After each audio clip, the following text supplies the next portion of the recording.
ವರ್ಷಕ್ಕೊಮ್ಮೆ DJ ಹಚ್ಚಲಕ್ಕ permission ಇಲ್ಲತ್ತ.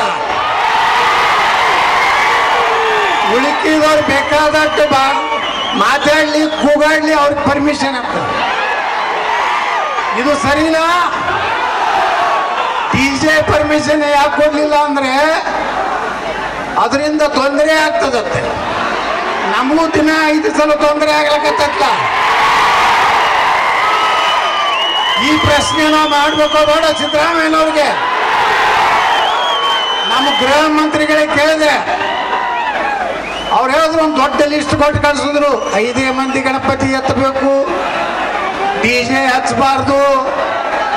ನಾ ಹೇಳ್ತಾ ಇದ್ದೀನಿ ಬಂಧುಗಳೇ, ಇವತ್ತು ರಾಜ್ಯದಾಗ ಹಿಂದೂಗಳು ಇವತ್ತು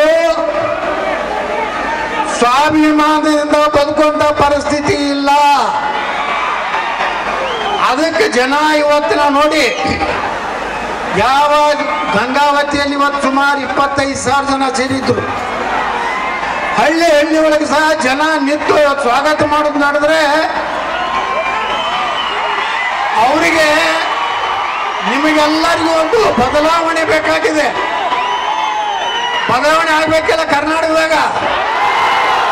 ಅಪ್ಪಗಣ ಮಗ, ಮಗನ ಮೊಮ್ಮಗ, ಸಾಕಪ್ಪ ಸಾಕಿ ನಡಿಬೇಕು.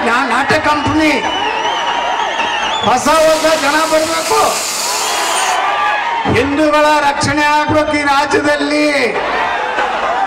ನಮಗೆ ಯಾವ ಸ್ಕೀಮ್ಗಳು ಇಲ್ಲ, ಅವ್ರಿಗೆ ಎಲ್ಲ ಸ್ಕೀಮ್ಗಳು